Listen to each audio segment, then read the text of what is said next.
Meus irmãos e minhas irmãs, paz e bem, bom domingo.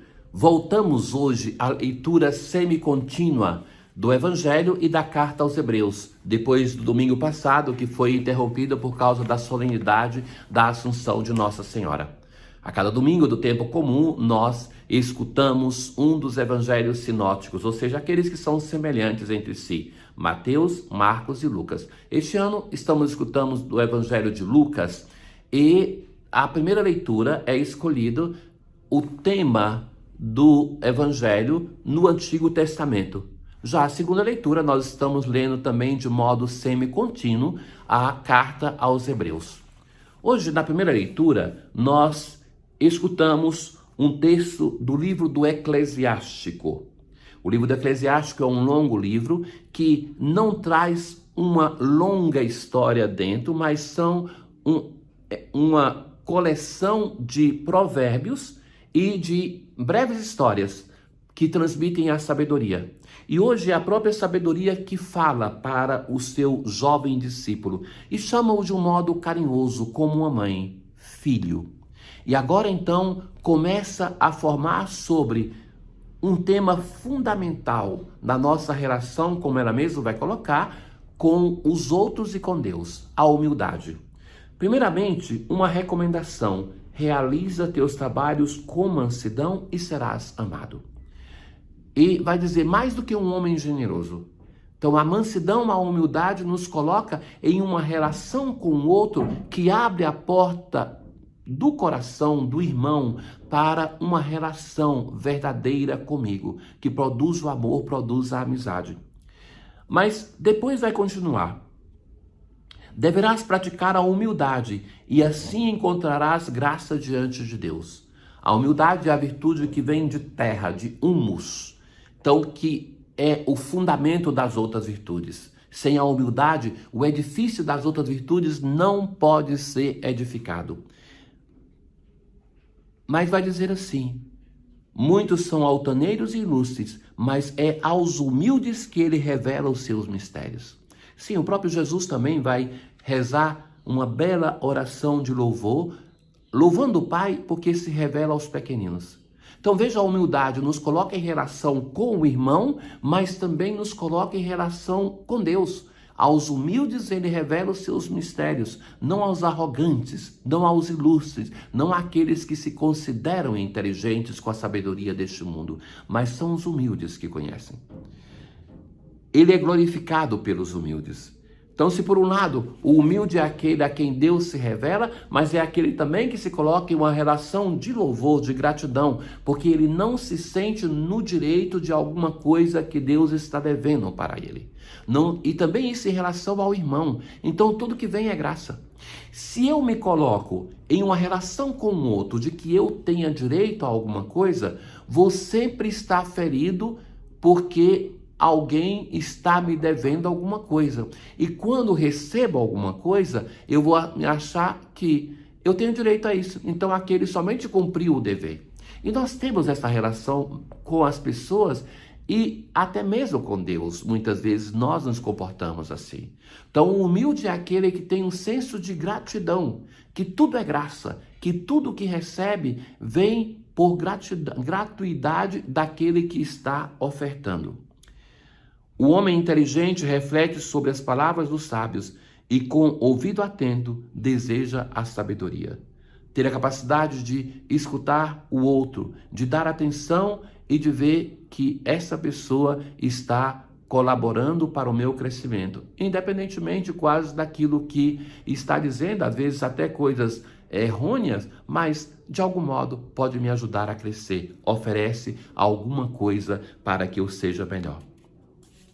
Rezamos com o Salmo 67 hoje. Cantai a Deus louvai, cantai um salmo a seu nome.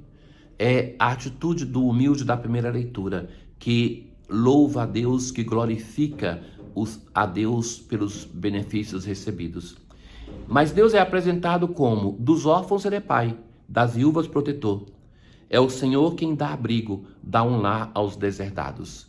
Deus que protege aqueles que são os mais frágeis, que são aqueles que são abandonados pela sociedade, que o povo de Israel recomendava que tivesse atenção e que Deus é o primeiro que o faz. Derramaste lá do alto uma chuva generosa, e a chuva então é aquilo que mostra a grandeza e a gratuidade de Deus, porque cai sobre justos e injustos. Com carinho preparastes esta terra para o pobre. Se conta de fato no livro do Êxodo que quando o povo de Israel tinha as manifestações de Deus, as teofanias no Monte Sinai, ao momento eles vão pedir uma coisa curiosa, para que Deus não fale mais para todo mundo, porque eles ficavam aterrorizados. E pedem que Deus fale então com Moisés e Arão. Hoje na carta aos Hebreus, que faz uma leitura de diversos episódios do Antigo Testamento, para dizer que em Jesus se realizou algo muito mais perfeito, que o Antigo Testamento era figura, ele vai recordar este momento do Antigo Testamento. Vós não vos aproximastes de uma realidade palpável, que os ouvintes suplicavam para que não continuasse. Então, que era aquele momento ali que eu citei. Mas vós vos aproximastes do Monte Sião e da cidade do Deus vivo, a Jerusalém celeste. Vos aproximastes de Jesus, mediador da nova aliança. É ele que é a realização plena de uma promessa feita do Antigo Testamento e que se realiza para nós, para o Senhor Jesus e no Senhor Jesus de um modo definitivo.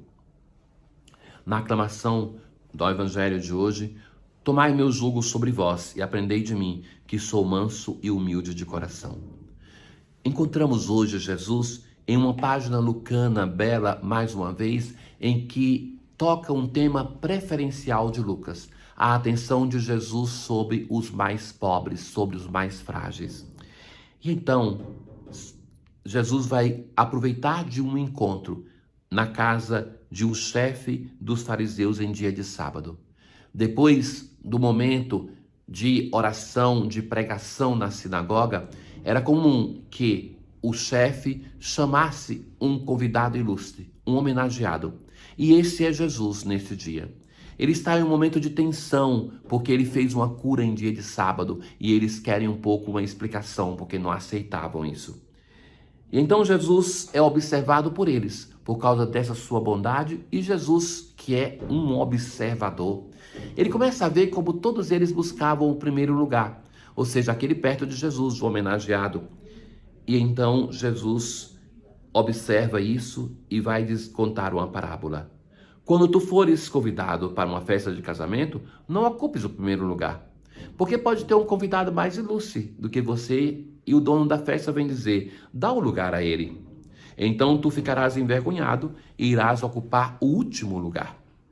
Mas quando fores convidado, vai sentar-te no último lugar. E o dono da casa pode vir dizer para você, amigo, vem para cima.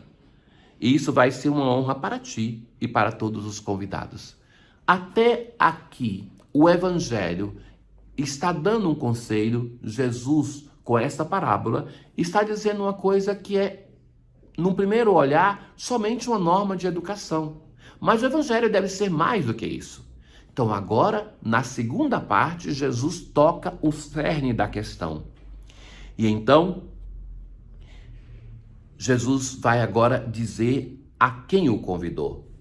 Quando tu deres um almoço ou um jantar, não convide teus amigos, os familiares, os irmãos, parentes, os vizinhos ricos, porque estes vão ter como convidar você e retribuir.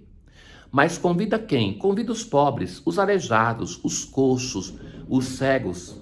Então tu serás feliz, porque eles não te podem retribuir. Tu receberás a recompensa na ressurreição dos justos. Agora sim, Jesus está dizendo na primeira parte, ocupe o último lugar. É o lugar de Jesus, é o lugar do pobre, é o lugar daquele que é rejeitado. Não basta ser solidário com o pobre, ocupe o seu lugar, faça festa com ele, chama essa pessoa que não pode te recompensar. Isso é agir como Deus age, de um modo gratuito, sem pretender uma recompensa. Deus Universo, fonte de todo bem, derramai em nossos corações o vosso amor e estreitai os laços que nos unem convosco, para alimentar em nós o que é bom e guardar com solicitude o que nos destes. Tenham todos um bom domingo. O Senhor esteja convosco, Ele está no meio de nós. Abençoe-vos o Deus Todo-Poderoso, o Pai, o Filho e o Espírito Santo. Paz.